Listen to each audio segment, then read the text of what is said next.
नमस्कार, आर्या न्यूज देख रहे हैं आप और मैं आपके साथ अलका सिंह। बुलेटिन में आपका बहुत बहुत स्वागत है। रुक करते हैं खबरों का। कानपुर देहात पहुंचे समाजवादी पार्टी के राष्ट्रीय अध्यक्ष अखिलेश यादव ने बीजेपी पर जमकर हमला किया। अखिलेश यादव ने कहा कि बीजेपी इस बार 80 की 80 सीटें हारेगी।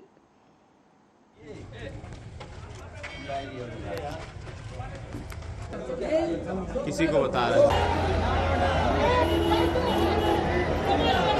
देखिए, आने वाले समय में जब सभी दलों ने मन बना लिया है कि साथ रहेंगे और एक गठबंधन तैयार हुआ है, गठबंधन के साथ साथ जो आम वोटर है, जो ये महसूस करता है कि पिछले बीजेपी की सरकार में संविधान, लोकतंत्र इन लोगों ने मिलकर के खत्म कर दिया है, संस्थाएं खत्म कर दी हैं। आज महंगाई चरम सीमा पर, बेरोजगारी चरम सीमा पर और अन्याय भी चरम सीमा पर। तो मैं नहीं समझता हूँ कि कहीं किसी तरह का सीट का कोई सवाल होगा। गठबंधन जीतेगा। जनता बीजेपी को 80 की 80 सीटें हराने जा रही है, क्योंकि जनता महसूस करती है कि बीजेपी के लोगों ने धोखा दिया है, महंगाई बढ़ा दी, अभी खेतों में धान खड़ा है।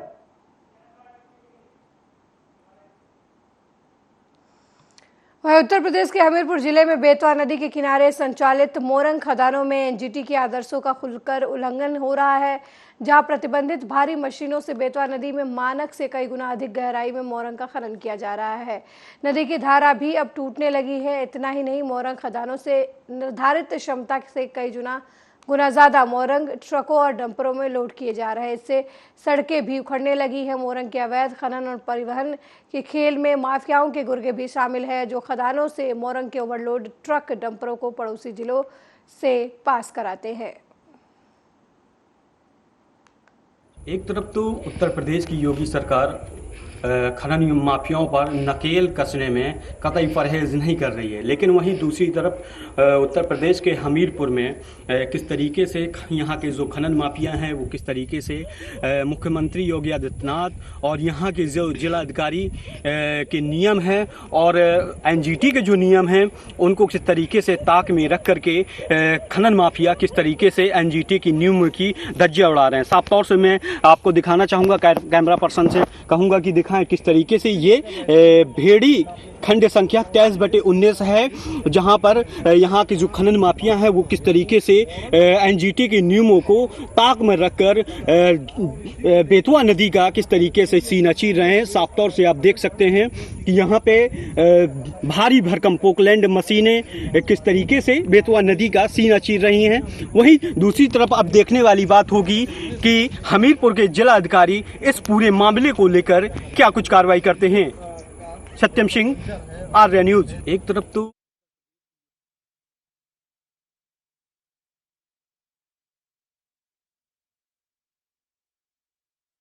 शहर में विशेष एमपी एमएलए कोर्ट में पूर्व एमएलए गुड्डू पंडित को 14 माह कारावास की सजा सुनाई गई है। 2011 में हलपुरा के राकेश वर्मा ने पूर्व विधायक गुड्डू पंडित पर आरोप लगाया था। उनके मुताबिक भगवान शर्मा और गुड्डू पंडित राकेश वर्मा पर विधानसभा चुनाव में नहीं उतरने का दबाव बना रहे थे और ऐसा नहीं करने पर एनकाउंटर कराने की धमकी दी थी। आरोप सही पाए जाने पर विशेष एमपी एमएलए कोर्ट ने पूर्व विधायक भगवान शर्मा और गुड्डू पंडित को 14 माह कारावास की सजा सुनाई है। डिवाइस सपा और बसपा के टिकट पर 2 बार विधायक चुने गए थे बाहुबली गुड्डू पंडित।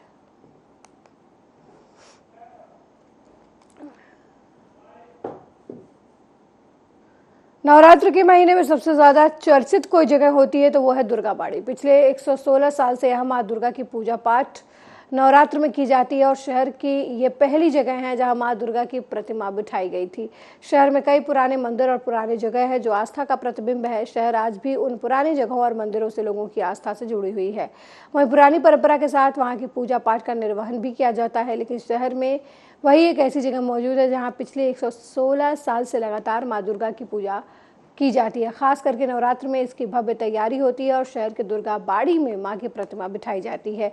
इसकी शुरुआत सबसे पहले कोलकाता से आए बंगाली परिवार ने किया था। आज भी ये परंपरा बरकरार है।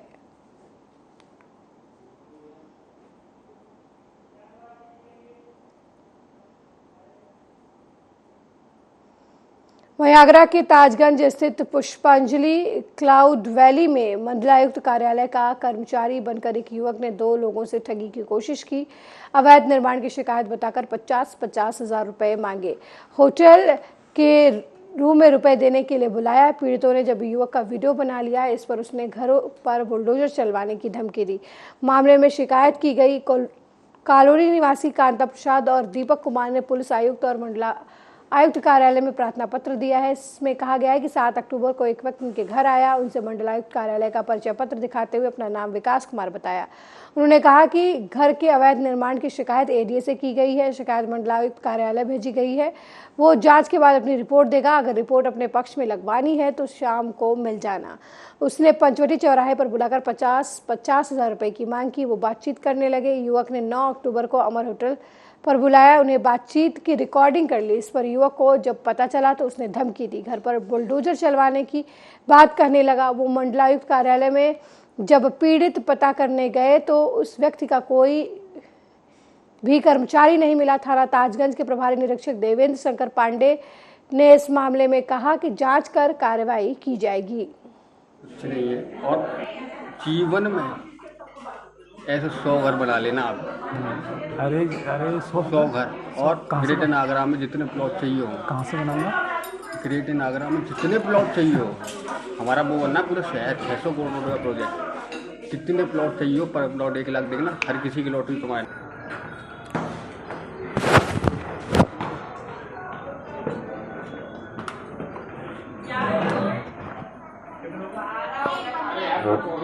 कुछ नहीं है। और जीवन में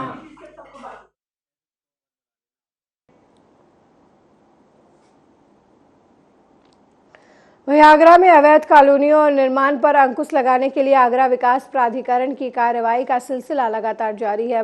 बृहस्पतिवार को ताजगंज वार्ड में रजरई रोड पर 4000 वर्ग मीटर में बन रहे बालाजी धाम और नौफरी रोड पर सेमरी में 3000 वर्ग मीटर में विकसित हो रहे अवैध कॉलोनी को ध्वस्त किया गया है।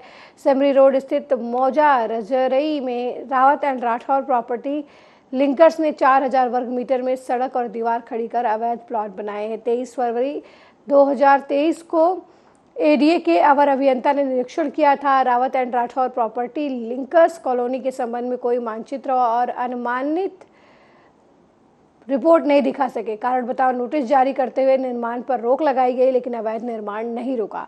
बृहस्पतिवार को एडीए प्रवर्तन दल ने पुलिस फोर्स और मजिस्ट्रेट की मौजूदगी में अवैध बालाजी धाम कॉलोनी का ध्वस्तीकरण किया।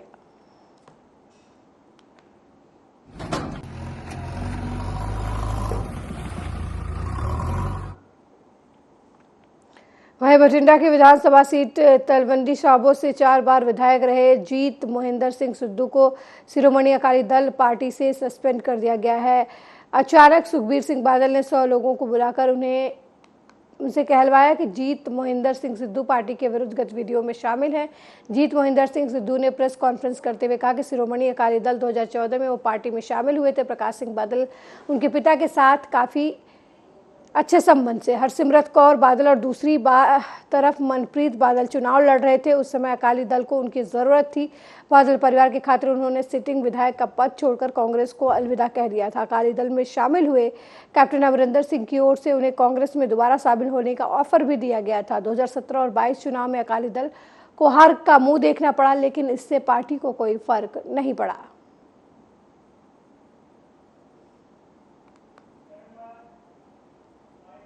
जिवें तुहानूं सारिਆਂ ਨੂੰ पता ही है कि कल जो होया है, जो पार्टी ने श्रोमणी अकाली दल ने पार्टी प्रधान सुखबीर सिंह जी बादल ने ते जिहड़ी कोई इन्हां दी आपदी और डिसिपलिन कमेटी बनाई हुई है, उन्होंने जो फैसला लिता शाम नूं 7:30 बजे मैनू भी मीडिया राही जिहड़ा इन्होंने प्रेस नोट जारी किया पता लग्या कि मैनू इन्होंने एंटी पार्टी एक्टिविटी कारण शो कॉज नोटिस दिता है। सो मैं समझा कि मैनू आपदा पक्ष भी ਸਾਰਿਆਂ ਦੇ ਸਾਹਮਣੇ ਰੱਖਣਾ ਚਾਹੀਦਾ ਹੈ, ਕਿਉਂਕਿ मैं भी एक ਜ਼ਿੰਮੇਵਾਰ बहुत लंबे समय तो हल्का तलवंडी साबो के लोग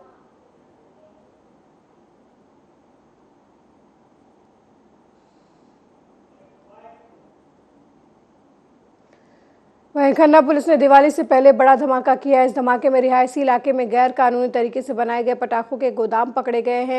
एसएसपी अवनीत कौंडल ने खास तौर पर पटाखों के गोदाम पकड़ने के लिए डीएसपी राजेश शर्मा की निगरानी में बनाई गई स्पेशल टीम ने दोनों गोदाम पकड़े हैं। स्पेशल ब्रांच सिटी थाना और सदर थाना की संयुक्त कार्रवाई में पुलिस के हाथ सफलता लगी है। दोनों गोदाम में बारूद का स्टॉक जमा किया गया था। किराना और कोयले के कारोबार की आड़ में ये गोरख धंधा किया जा रहा था। पुलिस ने इन्हें कब्जे में लेकर जांच शुरू की है। गोदाम मालिक योगेश कुमार को मौके से गिरफ्तार कर लिया गया। वहीं दूसरी कार्रवाई में कृष्णनगर में मित्तल किराना स्टोर की आड़ में पटाखों के कारोबार का पुलिस ने पर्दाफाश किया है।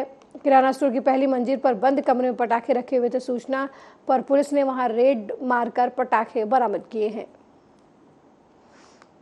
खन्ना साउथ विंग 'ਚ ਦੋ ਜਗ੍ਹਾ ਆਪਾਂ ਰੇਡ ਕਰੇ ਆ। ਇੱਕ ਐਸਐਚਓ ਸਿਟੀ 2 ਨੇ ਕ੍ਰਿਸ਼ਨਾ ਨਗਰ ਦੇ ਵਿੱਚ ਕੀਤਾ ਰੇਡ, ਉਤੋਂ ਵੀ ਪਟਾਕੇ ਫੜੇ ਆ।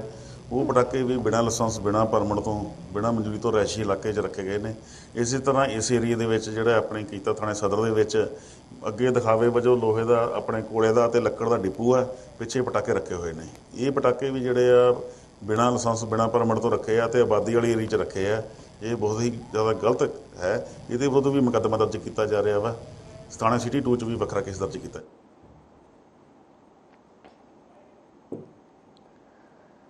वहीं पिछले 2 महीने से अपनी मांगों को लेकर धरने पर बैठी आशा वर्कर्स ने रेवाड़ी सचिवालय के बाहर सरकार का पुतला जलाकर सरकार के खिलाफ जमकर नारेबाजी की और उनके इस विरोध प्रदर्शन में 3 दिवसीय हड़ताल पर बैठे ग्रामीण सफाई कर्मियों ने अपने समर्थन दिए।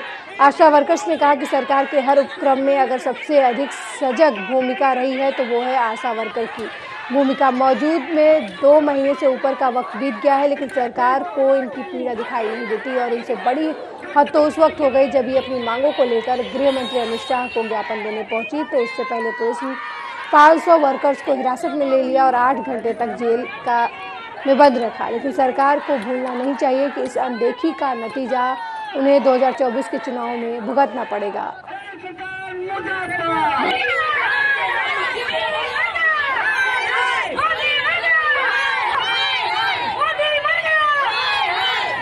देखिए, सरकार का पुतला हमने इसलिए जलाया कि कल जब हमारी बहनजियाँ रोहतक में अमित शाह, वैसे अपने आप को गृह मंत्री कहते हैं लेकिन वो तड़ी पार बंदा है और उसको हमारी सरकार ने गृह मंत्री बनाया, जिसके लिए हम धिक्कार करते हैं। और कल जब हमारी आशा बहनजियाँ उनके पास अपना मांग पत्र देने के लिए जा रही थी, जब हम उनको वोट बना के दे के और सत्ता में बैठा सकते हैं तो क्या हम अपना मांग पत्र नहीं दे सकते? हम शांति प्रिय हम अपना मांग पत्र देने जा रहे थे, लेकिन बीच रास्ते में हमारी आशा बहनों को करीब 500 आशा वर्कर और जिसमें हमारी नेता राज्य की जो हमारी प्रधान है उनको और जो विनोद जी हैं उनको गिरफ्तार किया गया और सुनारिया जेल में डाला गया, जिसके आज विरोध में हमने ये प्रदर्शन किया है। और जो तड़ीपार नेता बन रहा है अपने आप में, उसके हमने आज पुतले जलाए। हम बहनें रात दिन काम करते, 24 घंटा काम करती हैं।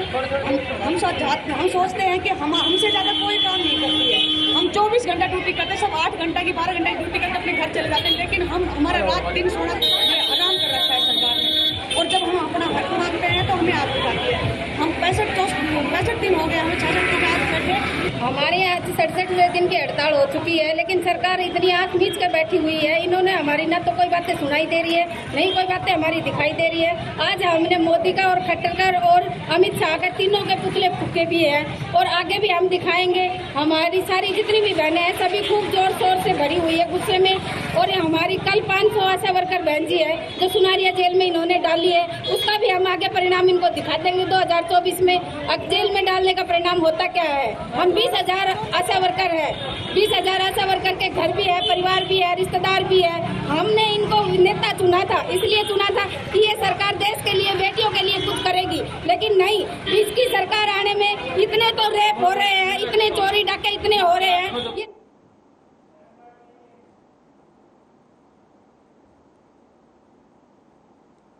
भारतीय जनता पार्टी ने गोवर्धन सिंह मांझी को बिंद्रानवानगढ़ से विधानसभा का प्रत्याशी बनाया है। टिकट मिलने के बाद गोवर्धन मांझी ने जनसंपर्क करना शुरू कर दिया है।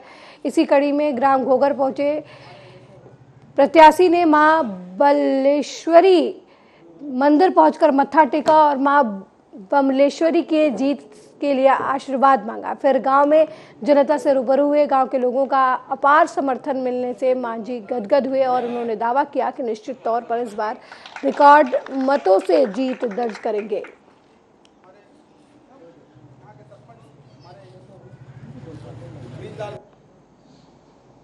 यूपी में घोषणा हुआ कि बीजेपी छोड़ के कांग्रेस चले गए, 500-600 आदमी बोल के वो गलत है। यही तो कम से कम 50 आदमी थे और काहे का 250-300 का आएगा, वो सब गलत है। हम तो पूरा बीजेपी, अभी तक बीजेपी पार्टी में मोहर लगाने पर कांग्रेस या कोई पार्टी को हम लोग किसी को घोघर माने किसी को वोट नहीं दिया है।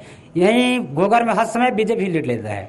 और अभी भी गोवर्धन मांझी जो मंच में बैठे हैं, ये पूरा मंच गोवर्धन मांझी का माने स्वीकृत किया हुआ है। ये पूरा मानसा नहीं, हम तो कठोर विजयी वाले हैं, कैसे मानसा नहीं रहेगा। लीड दिलाएंगे, लीड अभी भी और ज्यादा लीड दिलाएंगे। अभी मैं घोषणा हुआ कि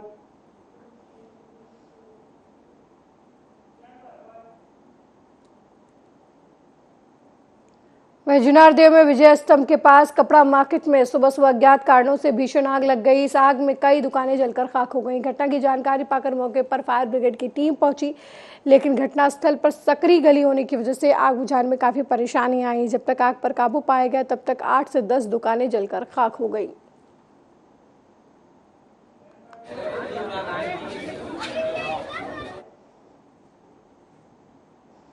वहीं शुक्रवार को नागदा पहुंचे कैलाश विजयवर्गीय और रंगोली होटल में बीजेपी द्वारा की जा रही जनसभा में उन्होंने जनता को संबोधित किया। कैलाश विजयवर्गीय ने कार्यकर्ताओं को संबोधित करते हुए गर्मजोशी से कहा कि तेज बहादुर सिंह चौहान को समर्थन दिया जाए, जिसके बाद डॉक्टर तेज बहादुर चौहान ने विजयवर्गीय का स्वागत भी किया। इसके बाद टिकट न मिलने से नाराज चल रहे बीजेपी के पूर्व विधायक दिलीप सिंह शेखावत भी पहुंचे, जहां बीजेपी कार्यकर्ताओं ने भी शेखावत का स्वागत किया। इसके बाद विजयवर्गीय ने सभा को संबोधित किया और बीजेपी कार्यकर्ताओं को एक पार्टी को जिताने की अपील की और फिर विजयवर्गीय मीडिया के सामने भी अपनी बात रखते हुए नजर आए।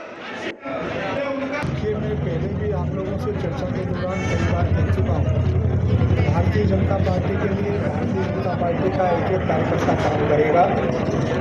तात्कालिक क्षणिक भावावेश में जब निर्णय अपने अनुकूल नहीं हो पाता है तो स्थितियाँ पैदा होती है, समय के साथ ठीक हो जाती है।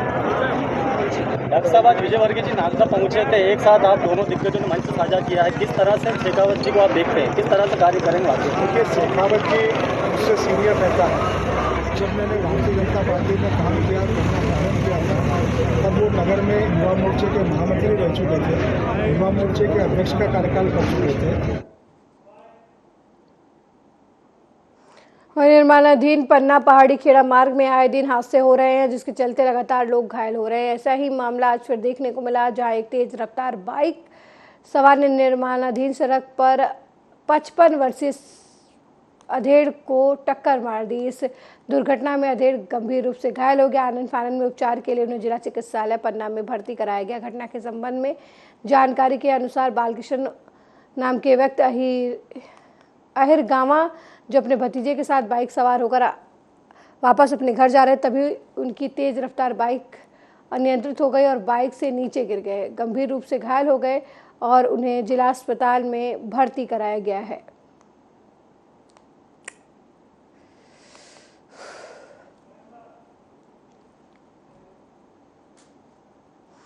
शिवपुरी जिले की नरवर तहसील में सामुदायिक स्वास्थ्य केंद्र पर आयुष्मान भव अभियान के तहत आयुष्मान स्वास्थ्य मेला आयोजित हुआ। कुल लगभग 300 मरीजों को दवाएं उपलब्ध कराई गई। इसी बीच चिकित्सा अधिकारियों ने स्वास्थ्य योजनाओं के बारे में विस्तृत रूप से जानकारी दी।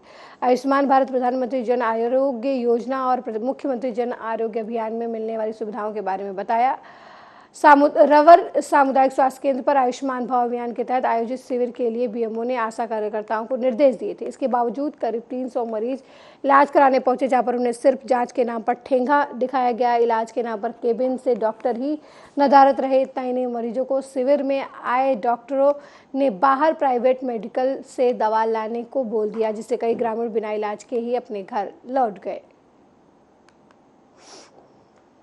आज समस्या ये आ रही है कि दवाई मंगवाने के लिए कुछ ना तो पर्चा ढंग से सुनता है ना कुछ इलाज नहीं रहे पर्चा नहीं मिल रहा। पर्चा नहीं। कितनी मरीज आए आपके साथ में? मेरे 8 मरीज हैं। तो मरीजों को इलाज मिला अस्पताल में? हाँ इलाज मिला है ना, थोड़ा बहुत दवाई मिली है। दवाई मिली है बस? जांच वगैरह हुई? नहीं कुछ नहीं। खाना मिला? नहीं मिला खाना। खाना नहीं मिला आपको? अभी कुछ नहीं मिला। बीएमओ से बात की आपने? नहीं हम नहीं गए।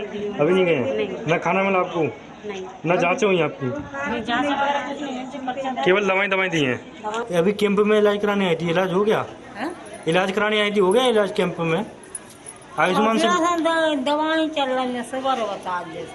तो अभी दवाई ले ली अस्पताल से? नहीं है तुझे। अभी डॉक्टर नहीं मिले तुम्हें? कौन सी? जांच कराने आई थी आंखों की? नहीं। कोई डॉक्टर नहीं मिला अभी आपको? इलाज नहीं हो रहा? नहीं।